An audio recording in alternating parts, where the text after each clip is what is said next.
Well, good afternoon, everyone, and welcome to our Lunch and Learn webinar on winter preparedness today.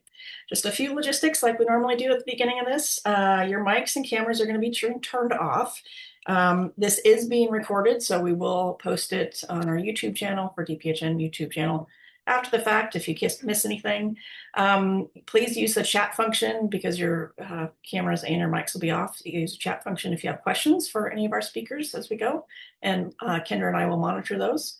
Also add March 11th to your calendars as our next Lunch and Learn. That's going to be with Dr. Jade Wu, who is a sleep is medicine expert and has a book on, it's titled Hello Sleep. So that's the next one. We'll be putting the link for that registration in the chat at the end of today.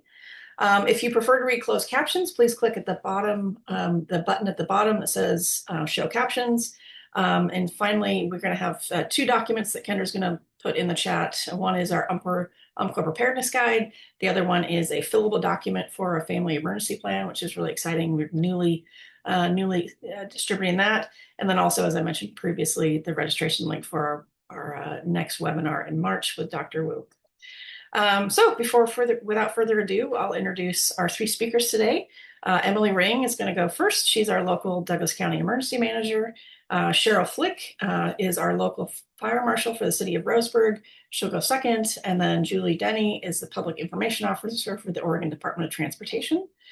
Please join us in welcoming our speakers and expressing our appreciation to them for taking time out of their day to talk to us about winter preparedness. So with that, I will hand it off to Emily. And Emily will just tell me when to move slides, and I'll do that. Hi, everybody. I have to say, Hello Sleep is a great title. I'm already excited about saying hello to sleep. But as you said, I'm the county emergency manager. If you haven't met me yet, that's probably a good thing. I tend to be what I call like a second or third wave responder, meaning it's unlikely you will meet me on the incident scene in the field, although that can happen. I've been a first responder in the past, but these days my job is to kind of have two arms, one arm for the community and the county and another arm for first responders and 911 support. So today I wanted to take a little bit of a different tack. I was thinking about, there's so many things we could talk about winter preparedness, cooking without power, and just like so many things. But you've got your fire marshal here is going to cover some great things. We've got ODOT here covering things. So I'm going to take a slightly different tack, and that's about kind of mental and emotional health and preparedness and ways to keep warm and entertained, specifically when the power is out in the winter. I grew up in northern Wisconsin on a remote, poorly functioning farm. And so some of this gave me childhood flashbacks. We'll see if any of that gives you childhood flashbacks. Next, please. So just very quickly, again, some of our other presenters are going to talk more about some of this, but a general winter storm planning timeline. There's good and bad about winter storms. In Douglas County, although we think fire is very devastating, and of course it is, some of the most expensive incidents we've had have been winter storm or ice storm related. That's the bad part. The good part is you do usually have some kind of warning, not always, but typically you might get a couple of days, a blizzard's coming, that sort of thing. So this is just a suggested timeline from our weather partners of things to do a few days out, a few days before, and then during and after. And that's going to tie into what some of our other presenters are going to talk about. I'm not going to go through everything in my slides. I'm just going to highlight a few nuggets. And then all of these slides of mine will be available to any of you by email if you want. And I'm sure they can put in the chat how you can ask for it. So a few days before, things like prepping like emergency supplies, checking detectors, checking for fuel, adjusting plans, knowing how to get weather alerts and warnings, preparing for pets, and thinking about ways to ventilate properly if you have to heat without normal power. Next, please. So there's a lot on this slide. And like I said, I'm not going to go into it, all of the different places. Some of this stuff you probably already know. Just because we know something doesn't mean we do it as often as we should. And I'm including myself on that in that. Many years ago, before I took this type of job, I lived in a remote community and we all had wood stoves and we all were really bad about checking our chimneys and getting them inspected or cleaned annually.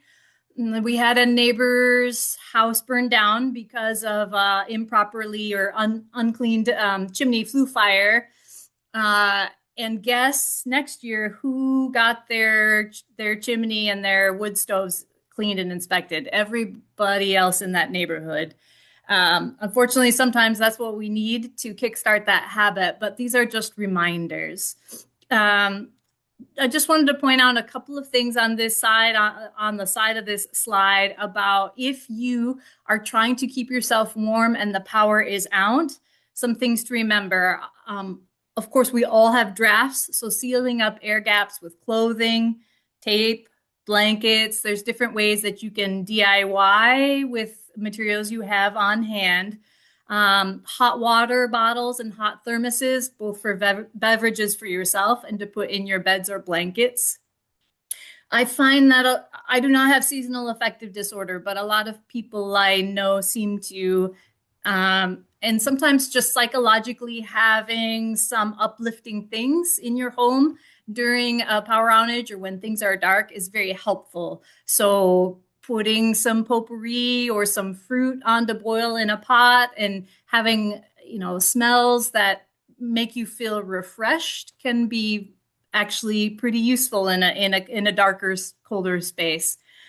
Keeping most rooms closed and picking 1 to 2 rooms only for your warming and your activities, the kind of that hibernation principle can be helpful. Hanging plastic sheets or bubble wrap over window panes if you have window panes that are thinner or leakier. Sometimes people will say, oh, I'll put up cardboard or blankets. The downside of that is that might block some drafts, but then you're also blocking your precious light when you have light, and that's good for us psychologically to have that cheery light. So some bubble wrap or plastic sheets will help that natural light come through still. And then hanging black blankets or plastic sheets between rooms or doors can, again, really kind of encapsulate warm air pockets. Next. So I thought mostly I would focus on, again, there's lots to think about. As you can see on the left-hand side here, food and water, lighting, refrigeration, heating, but we're going to talk about entertainment. Next, please. When I was a kid in northern Wisconsin, I became, I don't know, it was just sort of a normal thing. Almost every winter, you'd always have a couple of days where you couldn't get to school for weather reasons and you didn't have power at home. And we just got accustomed to entertaining ourselves in different ways. And so some of these are just ideas to think about. Maybe it'll spark something. And some of these are games or activities that you can do solo or with a neighbor or with a group, or if you have kids of different age ranges. So there's just a little bit of everything on these slides. On the left-hand side, there's an example of a kind of a DIY, a do-it-yourself version. If you don't have the game Sushi Go, there's a DIY version that you can make yourself with felt or colored paper called the pancake stack. And there's a little explanation of that. In the middle, there's a game that's called One Night Ultimate Werewolf. It's a card game. If you have teenagers, you may or may not recognize that. There's a kind of a do-it-yourself physical version called either Mafia or Mafia and Werewolves. This version is called Villagers and Werewolves, and it's perfect for dark rooms and for teenagers, usually to adults.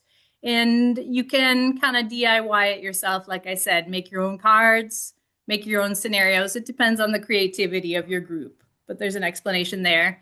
And on the far side there, elementary to middle school is just how to make kind of your own I Spy matching games for youngers or scavenger hunts in the house or in the yard for olders. Next, please. So, like I said, when I was growing up in Wisconsin, we did a lot of creative things because necessity breeds creativity, right?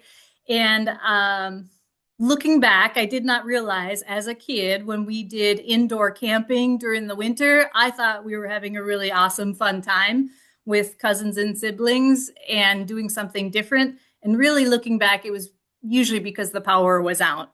And my parents were trying to keep us warm and occupied. So that really is just all about, again, maintaining that bubble of warmth or heat. And those tents in a room, even without any other heat source, can actually heat up pretty well and be pretty darn cozy.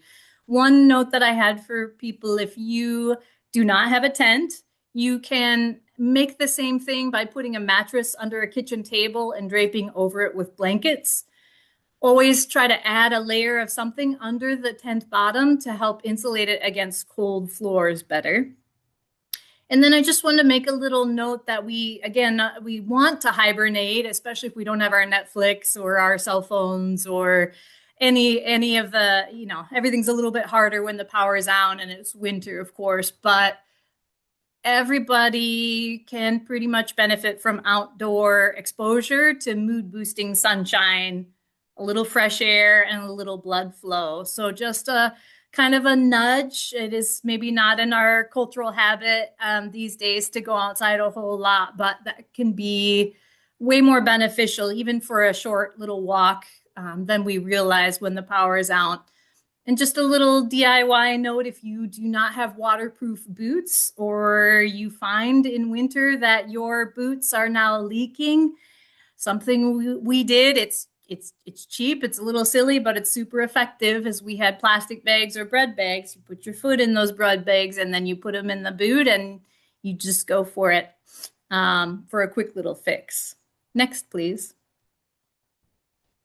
So lots of indoor ideas here for entertainment, again, for various ages and for different approaches. So I'm going to let you kind of skim at those. You can ask for those copies if you're interested. I'm just going to highlight the Happily Sadly game because it requires nothing. You don't need paper. You don't need anything else. You just need the ability to communicate and maybe a sense of humor. So the Happily Sadly game for most ages. You sit in a circular line so everyone can hear each other, and someone starts the story with a happily statement. So, for example, is happily, I found a treasure map. The person next to you continues with a sadly statement that challenges or contradicts, like, well, sadly, the map was too wet to read. And you just go back and forth, happily, sadly. You take turns until you finish the story or you do a certain number of rounds. Next, please. These are outdoor ideas. I called them the Mud and Snow Olympics because currently, obviously, this year we have no snow. We do have a little mud. We'll see if we end up with snow by the end of this winter or not.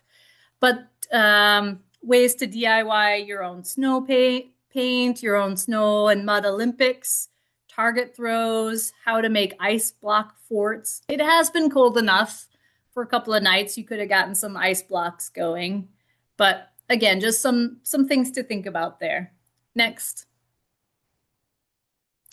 So I hope that you kind of got jogged with one activity for individual or group entertainment that you might like to try if you're so forced by a power outage and need to stay warm and cozy. And the last note down here I just had was if you have younger kids, there is a free booklet that's out there called Prepare with Pedro. This one in particular is for power outages, that activity booklet. There's a link there. And then we also do usually hand those out physically from my office. That's all I have for right now. Thank you. Great. Thank you so much, Emily. That was great. I think Cheryl is up next, so I'll hand it off to Cheryl. Hey everybody, I'm Cheryl Flick, Fire Marshal with the Roseburg Fire Department. Our portion of emergency preparedness for families, we wanted to cover home heating and electrical safety.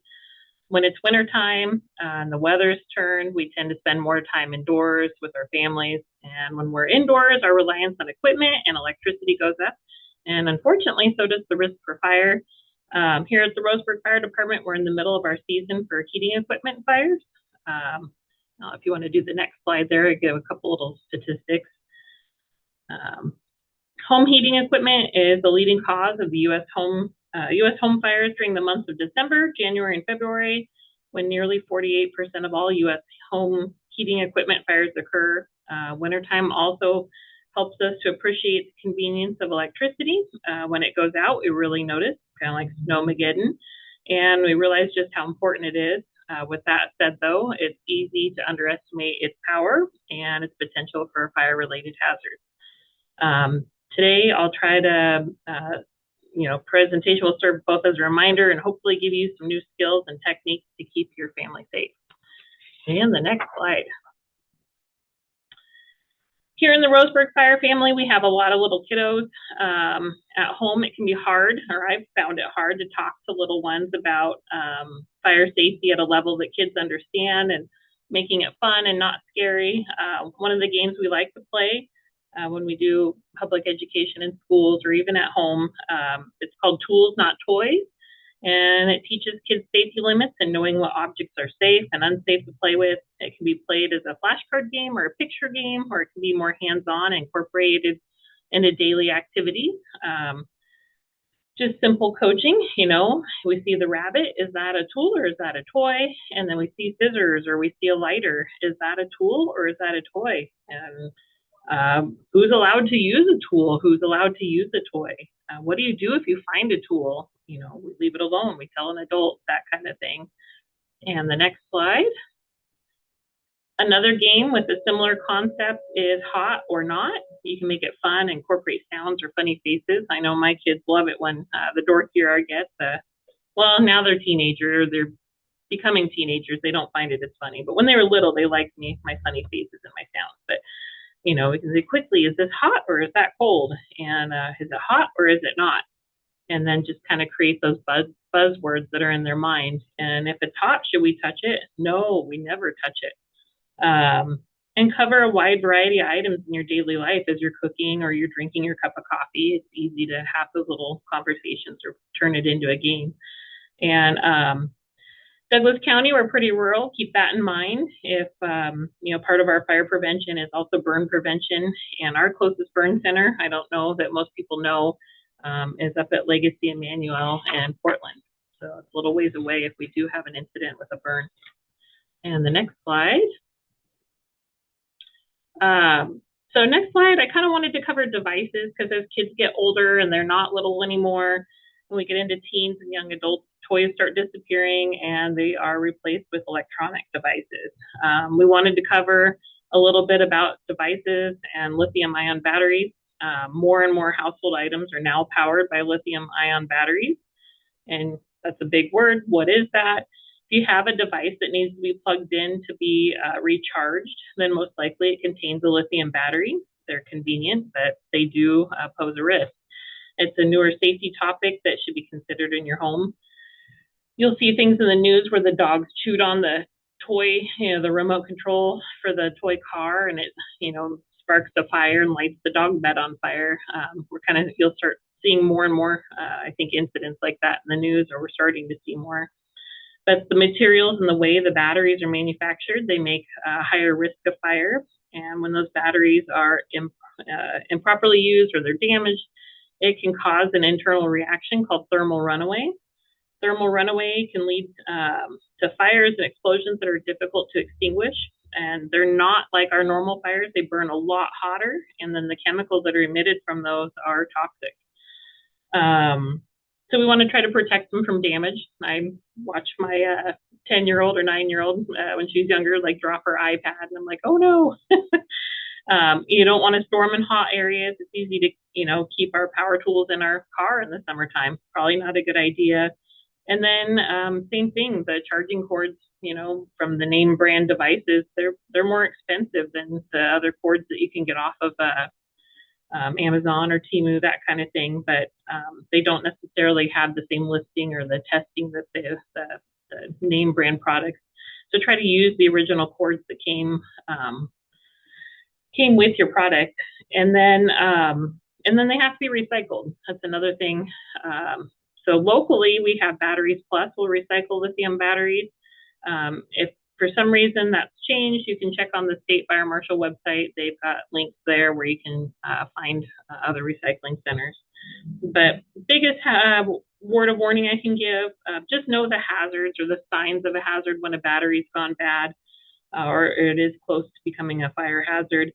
The number one immediate, I have it listed here, odors, change in color, change in shape, but the number one telltale or hallmark sign that it's about to go into thermal runaway is a hissing sound. You'll hear it start hissing. If that's the case, clear the area, get back as fast as you can. And then if you have one of these fires, it can cause burns or hard to extinguish. The best advice I have is just to evacuate the area and then call 911. And the next slide, I wanted to cover heating safety. Like I talked about, we're right in the middle of those months where it's a greater risk, but we'll cover some common heating methods and considerations.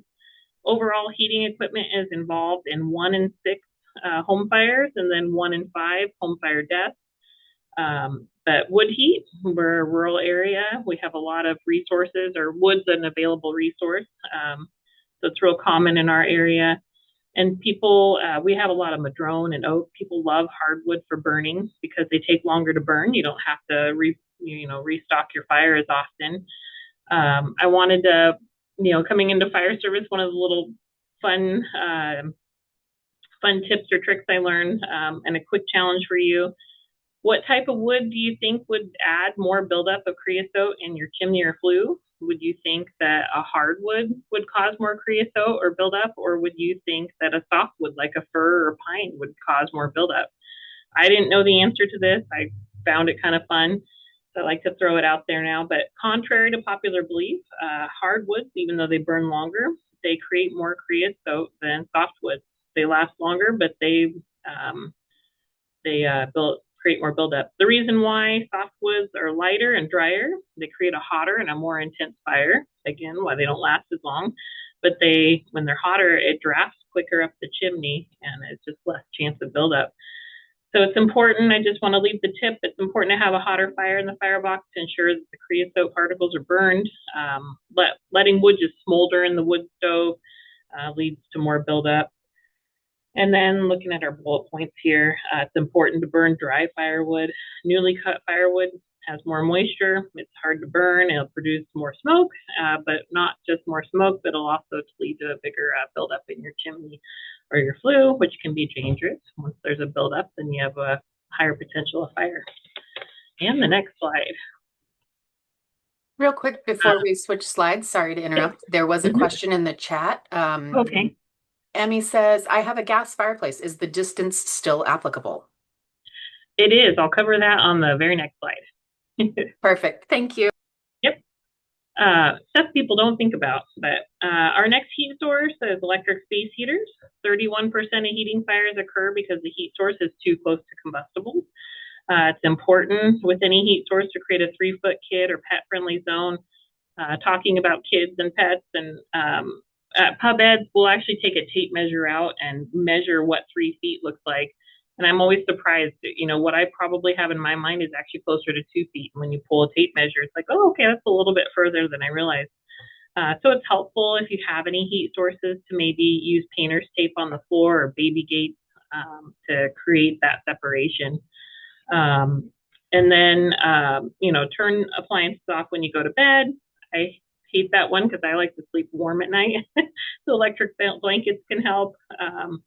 And then if you are looking to replace any of your devices, some of the newer devices have tip-over switches, or a lot of them have tip-over switches or temperature-limiting devices. So if your device is getting outdated, maybe consider upgrading to something with more safety features.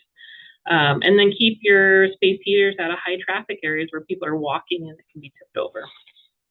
And the next slide. So this one will cover a question that was posed.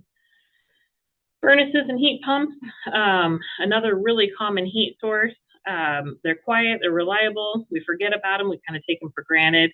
But it's important to do routine maintenance on the appliances. Like any other heat source, keep combustibles away from them. Often, gas furnaces and that kind of thing, they're installed in closets or laundry rooms or up in attics. And it's easy to pile clothes or boxes next to them, which can create another opportunity for fire. Usually, to answer the question, usually like the pilot light has some kind of a barrier around it, but still you want the oxygen to be able to get to that machine so it can function the way it's supposed to and not create a carbon monoxide situation. Or the ductwork, some ductwork coming into the machine is going to be cooler. The ductwork leaving the machine is obviously going to be hotter. And as a former building inspector, I would see that people would have boxes up on a shelf and then there's the ductwork and they're sitting right next to each other. And maybe when they put the box up there, it wasn't warm, but not realizing that that's a return air. And anyway, that ductwork can get hot. The machines can get warm. But more than anything, you want to give them the room to breathe and you want the clearance from anything warm. So they talk about as a part of basic maintenance, change your filters. Dirty filters don't cause fires, but they do kind of starve the machine for oxygen, and then they can, it's hard on them. It'll make them work harder, which can cause a fire risk. And keep vents clear and have your machine serviced or think about having them serviced annually. And next slide. The last thing, or one of the other things we wanted to cover was electrical safety. Again, we move indoors. Largest cause of electrical failure leading to structure fire is overloading electrical outlets. The capacity of a common wall outlet, like you see in the picture, most of the time it's 15 to 20 amps. Keeping that in mind, you can kind of see the different devices I put up there. Those are all heating devices. One really popular device now that I forgot to put on the slide was the air fryer. Most of the time an air fryer is heating devices draw a lot more power, and an air fryer will draw almost 15 amps. That's like 14.7 amps. So thinking about that, we suggest that you should never plug two heating devices in on the same outlet or the same run of outlets at a time, and they should always be plugged directly into the wall, not a power strip. But just think about any kind of a heating device is just going to draw more power, and run one item at a time, and make sure that they're always plugged into the wall. And the next slide.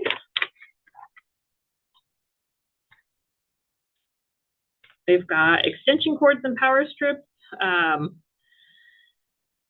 Commonly used in older homes. I have a farmhouse.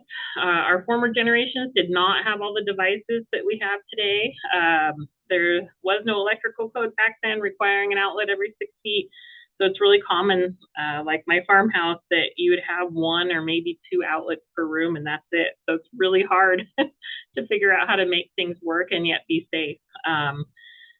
But just remember, if you use an extension cord, the extension cords don't replace permanent wiring. They really are just for a temporary use to get you by for a certain thing. And then not all extension cords are created equally. Purchase the right extension cord for the job. The little lightweight 2-prong extension cords that you can get from Dollar Tree that should never heat anything that draws a higher load of power like a heating device. And if you go look at extension cords when you buy them, they actually have a listing on it. It'll say heavy use or heavy duty or lightweight or medium duty. It'll say indoor, it'll say outdoor. So just pay attention. My job, it's not everybody else's job, but I read the small print for my job, so I get used to that. My other family members, you buy the cord. You don't really think about it. So just keep that in mind. Follow the instructions on the packaging, and then protect your cords. They can get pinched indoors easily, or closed indoors or behind furniture. Any kind of restriction on the cord can create a spot that's warm and create a potential for fire too. And the next slide. I kind of think my part of this presentation is a little long, so hopefully I'm not talking too quick. But if you forgot everything I mentioned or talked about or didn't get to read it, the number one way to protect your family, and I know we've all heard it, but it really is true. Smoke alarms save lives. It just it takes the guesswork out of it, and detect fires early, and then they get you out. They do all the guesswork for you. They do all the work for you. So check your smoke detectors monthly. They should be on every level of your home if you're multiple stories. And then another thing, when you're out and about, we just went through the holidays, look for devices when you travel. We have Airbnb now, not just hotels, and even hotels, they're all independently owned, and sometimes they can get behind on maintenance. And then another important device is carbon monoxide detectors. Those come into play. You need a carbon monoxide detector if you have like a heating or cooking appliance, anything other than electric. So if you've got wood-fired fuel or a natural gas or propane, you should also have a carbon monoxide detector. They don't necessarily have to be in every bedroom, but you can get like a combination smoke and carbon monoxide. Place that in the hallway just outside the bedrooms. But it's important to have one. And then the last note I'll leave you on is home escape planning. Most part of preparedness is always having thought ahead and having a plan and then practicing that plan. I always give the tip or trick to sleep with your doors closed. You're most vulnerable when you're asleep. And then have two ways out. We're creatures of habit. We always like to exit out the door that we came in. That think about your room or think about your surroundings. If something was to block that door or that same way that you entered, what would be a secondary way to get out? And then once you get out, stay out. We get the question a lot from little kids or adults too. They want to save their pets or their pictures. And anyway, but once you're out, get out. Just know Roseburg fire here, we're only a few minutes away. Our fires tend to not get too big because we are so close by. And then have a meeting place. In that meeting place, think about where the fire hydrant is or where the fire vehicles are going to park. But it's nice to have everybody at one place because we're going to come initiate contact with you, and then we're going to know if somebody's still in the home or not. If everybody meets at the same place and not scattered, they can get information to us quicker. And then know your address. Start with young kids, make it a song, and start learning your address and phone numbers, that kind of thing. But and then last but not least, but practice. Have fire drills in your home, that kind of thing. I guess next slide. I don't know if my contact information's on there, but if you ever have questions, reach out to us, and we're more than willing to help and that kind of thing. I think that's my part. Hopefully I didn't go over time. Nope, that was great. Thank you so much, Cheryl. Thank you. Very helpful and great context as well, and text, for us to consider and think about. Great. I think Julie is up next, so I'll hand it off to Julie. Great, thank you. So much good information shared already. So I'll be talking a little bit about winter driving. Winter is our busy season at ODOT. We're busy all year, but winter is when things tend to get very busy, especially in our high elevation areas. But I wanted to go over just what to do to prepare yourselves and your families to be safe, and a few reminders and tips for driving in winter weather. Next slide. Before you even get on the road, make sure that you're prepared. If you have a road trip coming up, or even if you're just driving across town, it's a good idea to check tripcheck.com, which is our website with road conditions and road closures. The phone version of that is 511. If you call that, you can get the same information. It's all divided up by region, so you can select the highway that you are looking at. We recommend that you check the weather forecast and make sure that you're checking it for your entire route, not just where you're starting and where you're stopping. Check the entire thing. We like to use the National Weather Service website because they have a map where you can click right on the exact area where you need a forecast, and it's really helpful. And before you start your trip, make sure your vehicle is ready to go. You want to start with a full tank of gas or a full charge if you have an electric vehicle, and make sure that things like brakes and windshield wipers are in good working condition before you start. And we want to make sure, this is kind of like what Emily was talking about, have emergency supplies in your vehicle and just keep them in there all year round, but make sure that they're replenished and there are things that you need. You'll want things like food, water, medication, warm clothing and blankets, batteries and chargers, anything that you may need to survive a 48-hour stay in your vehicle. That might sound a little extreme, but we have had situations over the years where the weather conditions have gotten so bad that traffic is at a standstill. Our crews aren't able to get through because we have jackknife trucks and multiple vehicles stuck on the road, and people have to be able to survive in their vehicle. So you want to make sure that you have everything that you need before you start your trip. Next slide, please. Winter driving, we talk about snow a lot. We haven't seen a whole lot of it this year. It's been a pretty mild winter so far. I'm knocking on wood right now. If you see a forecast and it's, a weather storm warning, they're predicting several inches of snow, think about whether you really need to be traveling. Think about the timing of your trip, whether you can go early, whether you can start late, or whether you need to travel at all. If you are going to be out on the road, give yourself extra time to get where you're going. Keep your speed low so that you have time to react, and allow yourself extra distance between your vehicle and the vehicle ahead of you, again, to create that distance so that you have more time and space to stop if you need to. During snow and really any weather condition, it's a good idea to have your headlights on. It helps you see and it helps people see you. And we'll get into chains a little bit more later, but make sure that you have chains in your vehicle that fit your vehicle, and be prepared to use them even if you don't think the conditions will warrant it. Know how to use them and be prepared to put them on if they're required. If you're driving and you need to slow down and you feel like you're starting to slide, ease up off your brakes carefully. You don't want to slam on your brakes because that will make you skid worse. The general rule of thumb is to do less of what got you into trouble, whether that's braking or accelerating or steering. Next slide, please.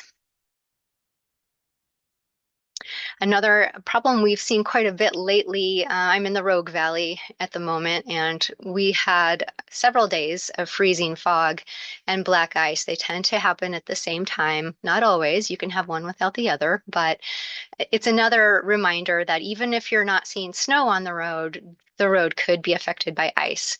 You'll again want to slow down. Don't drive faster than you can see. That applies to fog. If your visibility is only a couple 100 feet, if that, you shouldn't be driving the speed limit because you won't be able to stop in time if you need to. So consider lowering your speed and make sure that you can see ahead of you. Again, keep your distance. Don't follow too closely the vehicles ahead of you. And look for ice on the road. Usually when it's black ice, what you'll see, it'll look wet or it will look shiny. You can't always tell that there's black ice, and it can be patchy. So assume that it's there if the weather is freezing, and be prepared for that. And again, turn on those headlights and be visible. Next slide, please. During the winter from November 1st to March 31st, you are allowed to use studded tires in Oregon. We recommend that you don't use them unless you absolutely need them because they cause millions of dollars of damage to Oregon highways every year. There's been a lot of technological advances in tires the last several years, and all-weather tires that don't have studs are very good for traction and something to consider if you do swap out your tires in the winter time. To figure out which ones are the best, you'll want to make sure that they are all-weather, not all-season tires, and they have that little three-peaked mountain with a snowflake emblem on them, and that'll let you know that they are considered traction devices, and that applies to the chain law as well when we're talking about traction tires. Next slide, please. There's a couple different ways to look at snow zones. A lot of people just think it's wintertime. It's a snow zone everywhere. I am prepared for it. Other people think a snow zone is just the mountains.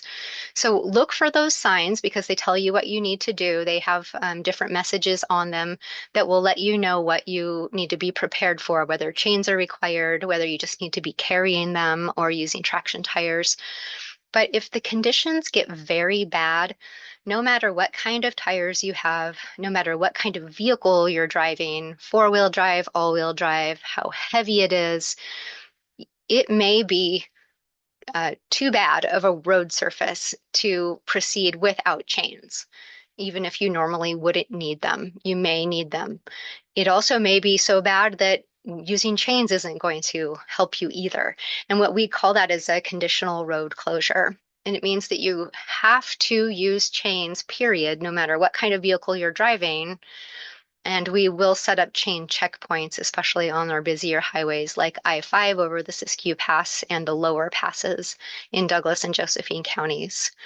And again, that's something that can happen anywhere in Oregon. A couple years ago, we had that really bad storm where I-5 in Lane County, northern Douglas County, and actually all the way up toward Portland was at nearly a standstill, and people were stranded in their vehicles for almost a day.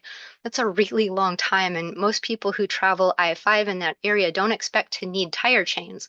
And a lot of people were not prepared. And that's the kind of thing that we're talking about when we say that you should always be prepared and be ready to use chains even in areas where you normally wouldn't need them. Next slide, please. And when it comes to chains, there's the requirement to have them in your vehicle during the winter, but don't just carry them, know how to use them, and make sure they're the right chains for your vehicle. If you had an old set of chains from an old vehicle and you just threw them into your new vehicle, they may not fit the tires you have now. They may not work with the vehicle you have now. So make sure that they fit and that you know how to use them. It's a great idea to practice putting them on in your driveway, in your garage, on a sunny day so that you know how to use them and you don't feel stressed out on the side of the road in the cold with vehicles going by you in slippery conditions and while you're trying to figure out how to use them. So plan ahead with that and make sure that you're ready. If you do need to put chains on, don't stop in the middle of the road. That seems obvious, but it happens every year. Pull over as far as you can and put your chains on in a safe area. And once you have your chains on, make sure that you're watching your speed. A lot of the chains will say right on the package that they shouldn't be used at over 30 miles an hour. And that might seem slow, but if you lose one or if you lose traction on one of your tires, that can cause you to slide and skid. So be prepared for that. Next slide, please. And of course, we're talking about winter weather, snow, ice, but really we're all more likely to be affected by rain on the western side of the mountains. So just, keep in mind that the winter storms that we see that bring rain can bring a lot of rain in a short period of time. And that can cause the rain to build up on the road and you can hydroplane and lose control of your vehicle. That's most dangerous just after a dry spell and it rains for the first time. The oils rise up to the top of the surface and the road is more slippery. So slow down, make sure that you are using your headlights, don't use cruise control, and again, make sure you're giving yourself enough distance between your vehicle and the vehicle ahead of you so you can stop if you need to. Next slide. A few other things we see during the winter when we have winter storms. We've had widespread winter storms where we have seen essentially every possible type of hazard across Southwest Oregon. It's snow in the mountains. We see a lot of landslides and rockfall. I was pointing out the picture on the bottom right, which is Highway 138 East, between Roseburg and Diamond Lake. Early last year, we had some significant storms that caused landslides, and we're actually still fixing some of that because the damage was so extensive.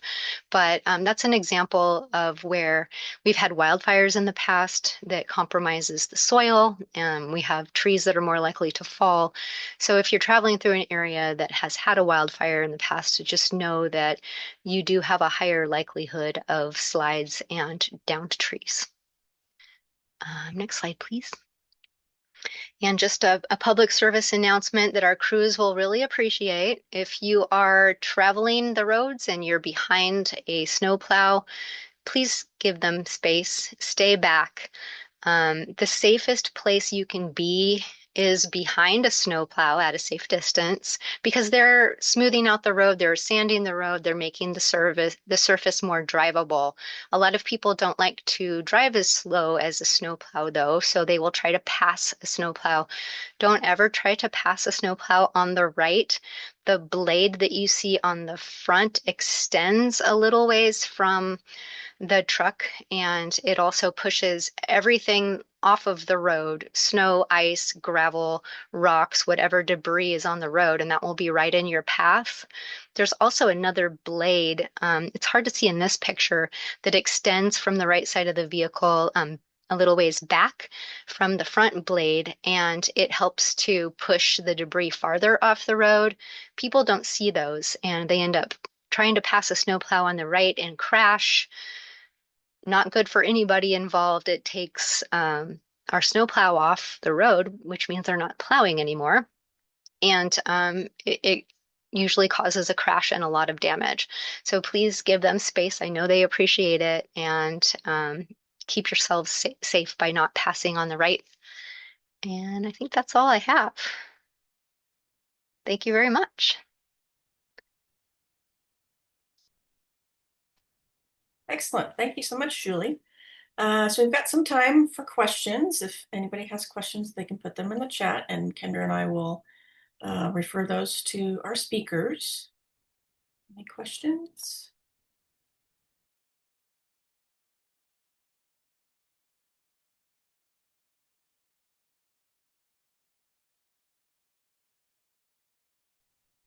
Not seeing any questions other than when it froze in the chat. But just a few resources that we already put in the chat that Kendra put in there. One is our Umpqua Prepared emergency preparedness book that's on our website. So feel free to copy that, print it out, request copies if you'd like those. We also have the family preparedness fillable form for a plan. So that's new to us. We're just starting to distribute that. So that's pretty fabulous. We also have the registration link for our Sleep as Medicine event on March 11th. And then something that just came in actually on email while we were all talking is there's also a 3-hour emergency preparedness event that our partners at the OSU Extension Service are putting on January 31st. There's a small fee for that, but we'll send the link out with the video of this for that. Or if you are anxious for it, feel free to look at the OSU Extension Service page. They have that listed as far as a training opportunity. Again, that's a 3-hour emergency preparedness event that's happening at the end of this month. So any other questions, thoughts? You have one more question in the chat. Surge protectors, can they be overpowered or have too much power?